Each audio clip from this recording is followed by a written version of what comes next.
Ahoy hoy shippies! For the past few years I made several series covering the weaponry used by the pirates of the Golden Age. Artillery, melee weapons, and the vast arsenal of black powder arms. With these series recently concluded by the episode on the swivel gun, we can finally move on to the practical application of the weapon systems. Battles at sea. This is, of course, a topic of titanic proportions, and knowing me to be a man of exquisite detail and long-winded commentary, I found it best to divide this matter into multiple episodes, covering various facets of pirate sea combat. These will all be combined into one single episode for all of the truckers and sleepers out there, but until that time is nigh, this video will suffice as a summary of them all. Also to appease the zoomer heads who cannot stand my long-form content. First of all, we need to figure out what the goals of the pirates were. They wanted to get rich by capturing ships at sea.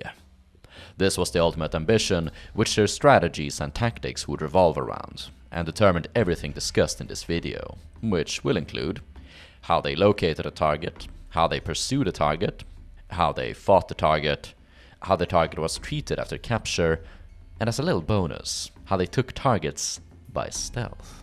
Pirate Spec Ops? Yeah, sure, why not? There's also going to be a bonus episode on how merchants defended themselves against pirates, though I'm not going to cover it as a separate point here.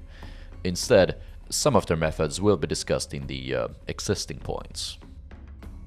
So, how did pirates locate a target?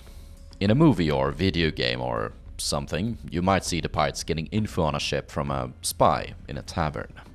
Adam Baldridge was a former pirate who ran a colony on Madagascar, where he traded both with smugglers and pirates. On occasion, he would give pirates the whereabouts of smugglers so that they could go attack them. Right after Adam had traded with them, of course. People in ports could similarly pick up information about passing ships of value, and then pass it on to the pirates. For a penny. This intelligence could also be gathered on the drink. If pirates captured or traded with a ship, the people aboard could inform them of notable ships they had met on their voyage. They would tell the pirates where the ship was headed, how well she was armed, and what she carried. But for the most part, pirates didn't hunt for specific ships, just any ship in general. Now, it is usually said that the seas are unpredictable, but this isn't really the case. The weather typically changes in a somewhat predictable manner depending on the season, and the winds travel in a predictable manner. It was only unpredictable for those who couldn't speak the language of the sea, if you will. By the Pirate Age, these patterns were well understood, and ships typically traveled in laid out, predictable routes. The ocean is still big, but if pirates then traveled along these routes, they were likely to encounter some ship at some point. The key lay in using geography to their favor. Choke points, created by landmasses and shallow waters, allow them to target vessels that were funneled into an area easy to oversee. It was common for pirates to prey on vessels in places like the Straits of Florida, the Windward Channel, and the Straits of the Red Sea, which are still haunted by pirates today. Another strategy was simply to roam along the coast. Traveling along a coast was safer and easier than the open sea, since you could use a landmark as a point of reference for navigating. Pirates would also know what types of ships dwelled in these different regions. Spanish galleons traveled in the Straits of Florida, Muslim pilgrim ships were found in the Red Sea. Slave ships bound from Africa could be picked off in the Lesser Antilles. Fishing boats and grain vessels were found along coasts. Now, there were some specific ships which did frequently travel unpredictable routes. Most prominent that I can think of were the Manila Galleon and Honduras Urca. The former was a Spanish treasure ship, bearing goods from Asia to Mexico. The latter was essentially the same, but traded between Spain and, what do you know, Honduras. Both of these vessels were well equipped, but traveled in predictable routes that pirates could intercept. The Manila Galleon was the richer of the two. Asian goods were in high demand, and it primarily relied on the sheer size of the Pacific Ocean for its defense. The trickiest part was actually finding the Manila Galleon.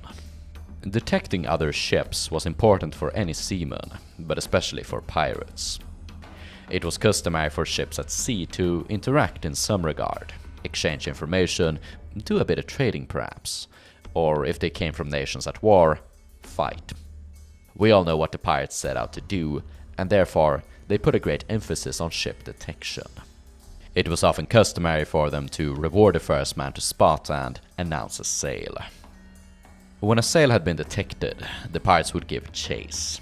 Basic instructions on how to do it are provided in John Smith's Seaman's Grammar. Smith tells us that in giving chase or escaping it, an infinite judgment and experience is required, for there is no rule for it. In short, they had to do everything possible to close the distance. A captain had to alter his stratagem depending on the direction of the wind, how much wind there was, and possible geographical features. If there was no wind, pirates would use large oars to row their ship, and some believe that oars were a sure sign of a pirate. Indeed, merchants had many ways to determine if a sighted ship was a pirate.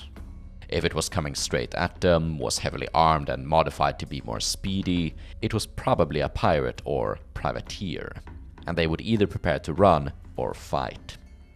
Therefore, some pirates might disguise themselves so as to take their target by surprise. Most of the men might go below deck to make their crew seem smaller and appear like fishermen. Similar ruses could also be deployed by merchants. They would paint their ships like men of war and arm themselves with wooden cannons to make them seem more dangerous than they actually were. Most pirates preferred to take their target without a fight. If pursued, the merchant's goal was to avoid a pirate until nightfall, when they could easily slip away. The pirates would naturally have to determine if it was worth it or not to attack their target. If it turned out to be a man-of-war, they would usually dodge it. So, when did a fight start? It could start at a distance or close range, depending on the circumstance or just the preference of the pirates. Some fights would start at a maximum or effective range of a cannon, up to 3,000 yards, around 2,700 meters. The chaser would fire its bow chasers. These were long-range cannons mounted in the front of the ship. Some pirates even had mortars for shooting at this distance. They might also hoist a flag to signal their intent. If the two nations were at war, the flag of the target's belligerent would suffice. If Spain was at war with France and you were a Frenchman, you'd hoist a French flag. For most of the age of sail, privateers used red flags as a signal of attack. Some say that it was only used to signal that no quarter would be given, and though it could be used for that, it was often just used as a signal to attack, and quarter might still be given anyway. People weren't especially consistent. In the early 18th century, pirates would also start using the black flag, or skull and bones. All of them had the same purpose, to show the pursuer's intent, and hopefully make the target strike amain, taking their topsail as a sign of submission, come to a complete stop, and allow themselves to be boarded and condemned. If they did not surrender, the pursuit would continue. While the seamen worked the sails and oars to close the gap, the bow chasers would fire. If the chase, the one being pursued, had cannons in the back, stern chasers, they'd fire them too. Sharpshooters armed with muskets would try to pick off enemy crew. If the flag didn't make the target surrender, a show of force might. When the two ships were within range, the fight might erupt into a proper engagement, also called a rencounter, from the French rencontre. Or if a fight hadn't broken out during the chase, the ships would typically communicate. This was usually done with speaking trumpets, allowing the communicators to amplify their voices. Discussions were short, questions and answers. Where did the ship come from, where are you going, and what do they want? Pirates might answer in a snarky, dishonest manner. We come from the sea, we're coming aboard of you, and such like. Here the pirates would demand that their targets surrender, and if they declined, a fight would break out. The moments before gunfire was typically accompanied by an exchange of shouts. The crews would insult each other using religion, nationality, the bodily, and sexual. They would cheer for their king and country, hoist their national flag, and trumpets would blare a fanfare. Alcohol might be handed out as liquid courage, or if the captain was more temperate, hot chocolate. The typical sea battle, called a duel or rencounter, usually occurred within the point-blank range of the smallest cannons, so usually within 500 yards, 460 meters.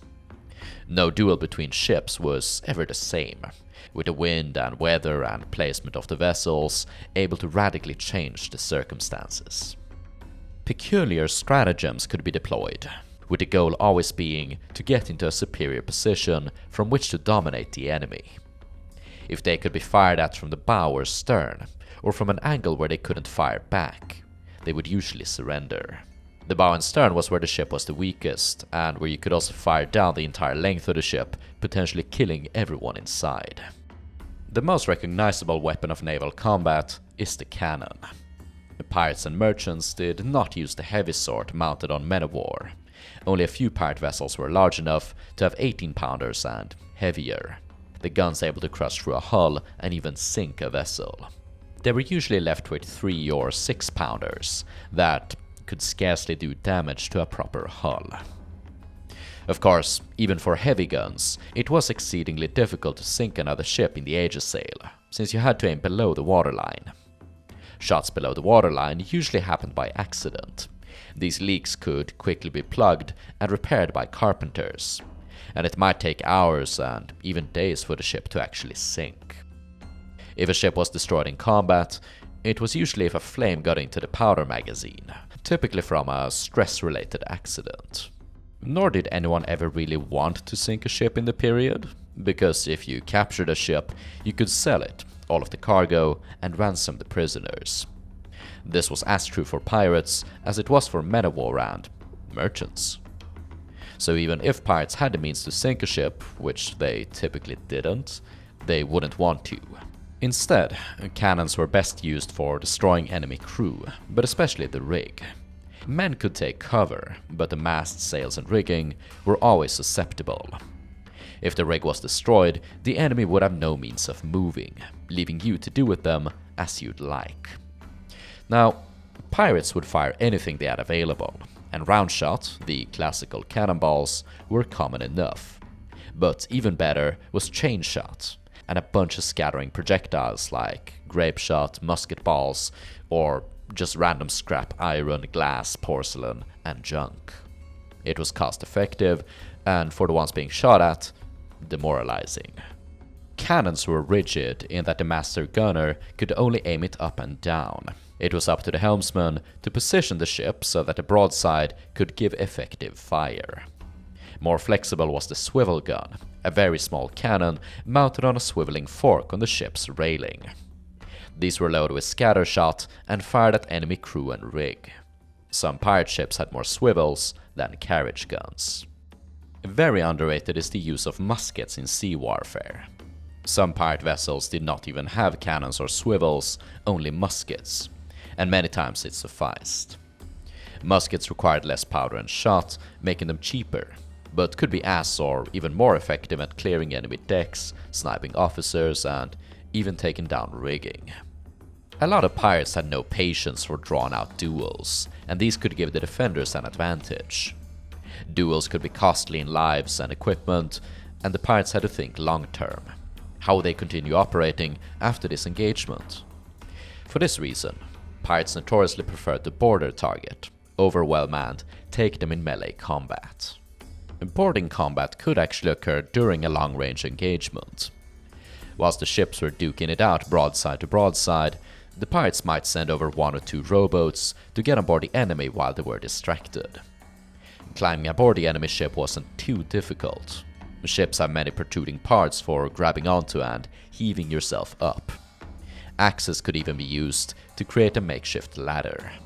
Optimal was for the pirates to board the enemy from their own ship.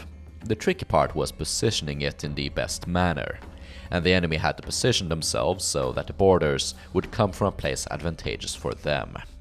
For a defender, it was best if the enemy boarded from the front of their own ship, so that they were funneled through a smaller location, and if they boarded the back of the defender.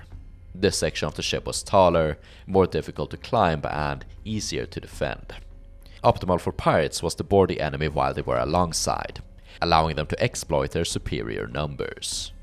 Pirates did not swing aboard the enemy Tarzan style like we might see in the films. There were no pieces of rigging or tools available for it. It would have been dangerous and rendered them open targets.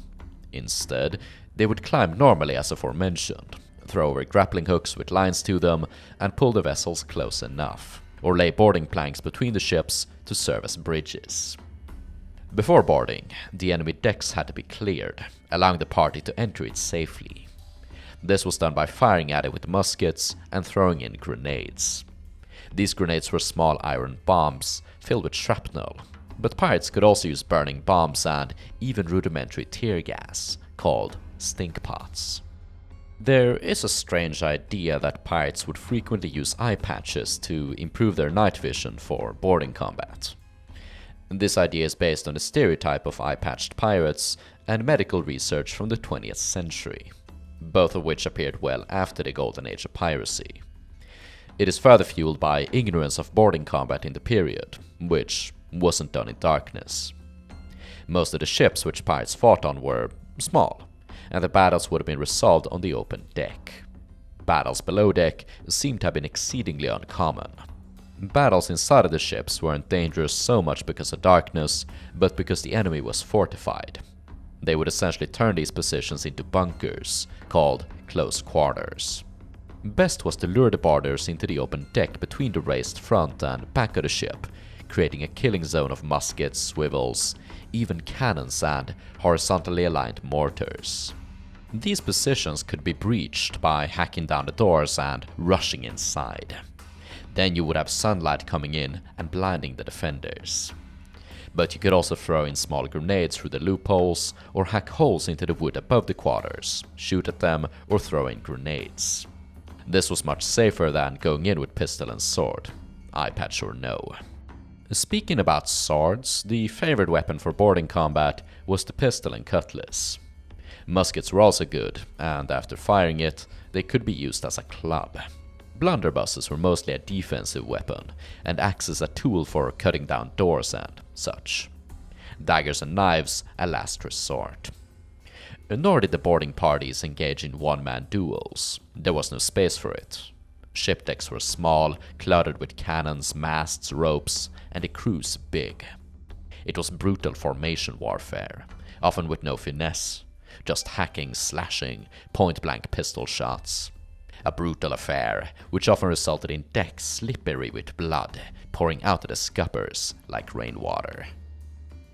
Whether by word or sword, when the enemy had surrendered, the ship, crew and cargo had to be dealt with. This usually depended on whether the attackers were pirates or privateers. For men of war, letters of marque and privateers, any ship they captured was taken as a prize. It then had to be sent to the port where the privateer had its commission, where the ship was condemned before court. This court would determine if the capture was a legal prize or not, and in some cases, enemy ships were actually released. If condemned, it was sold at an auction, and the money split between the captain and crew, investors, and the king. The cargo was sold at auction, and the captives sent to prison where they had to pay a ransom. Of course, Caribbean privateers usually straddled the line between legal and illegal. They might not send their prize to the correct port, or they might release the prize or sell them to somebody else. Same with the cargo. Pirates would just sell the ship and cargo to whoever would buy it, and oftentimes they just let the ship go after taking what cargo they needed. They preferred to take goods of value like gold, silver, jewels, cash crops, spices, silk, and whatever, but would also look for provisions, weapons and ammunition, repair materials, and fresh clothes. Prisoners were arguably the most complicated part, since every individual might be treated differently depending on who they were. If they had some particular skill or knowledge, they might be kidnapped and put to use. For example, a pilot familiar with a certain area could guide the pirates through unknown waters. A skilled carpenter for repairing the ship, a doctor for mending the lads. Even regular sailors could be forced to work aboard pirate ships.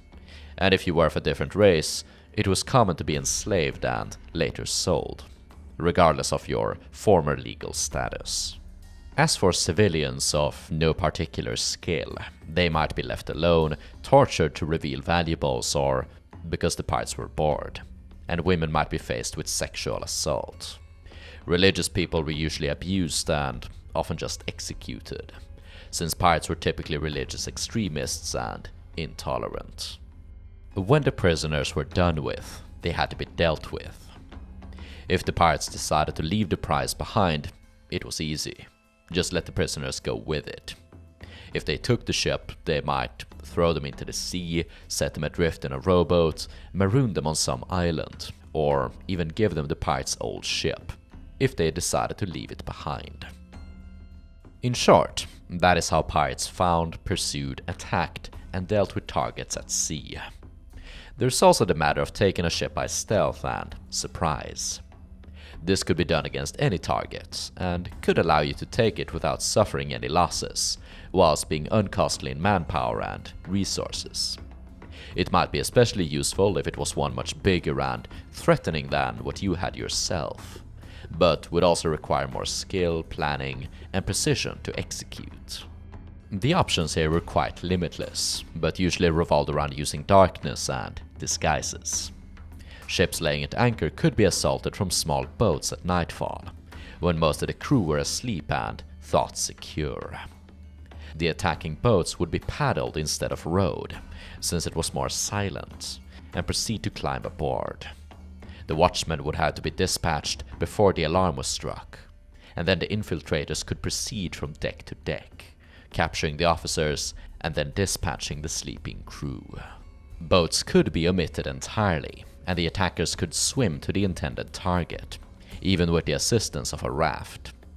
In 1681, a group of buccaneers in the Pacific were attacked by a Native American, who swam out to their ship on an inflated sealskin, and then tried setting fire to their rudder.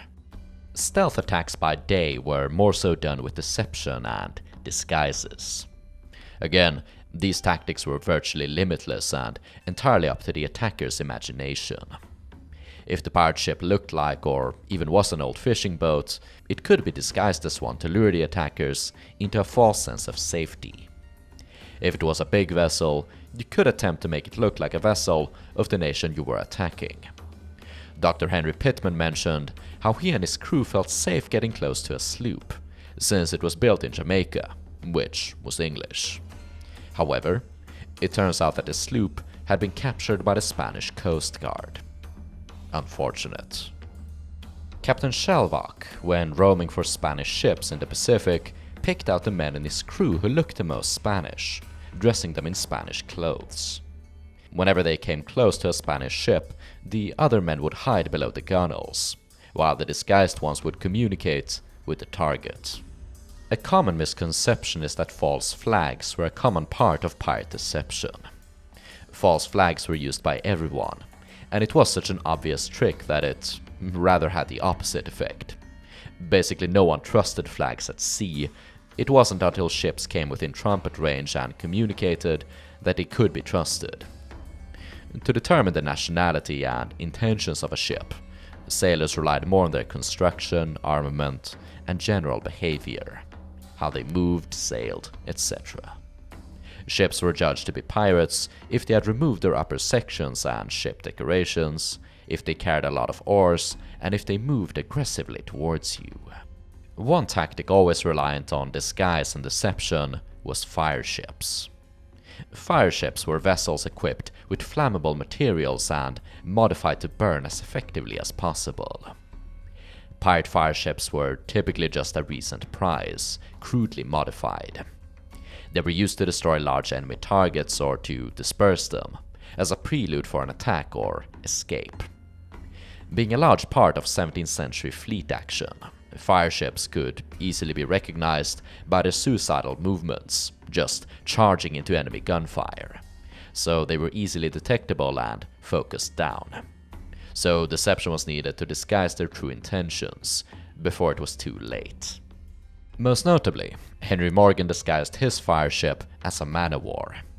He fitted her with fake cannons, dummy soldiers, and a large flag of England. When she bore down on the Spanish flagship, they thought she was coming into boredom. They grappled, and then it was too late.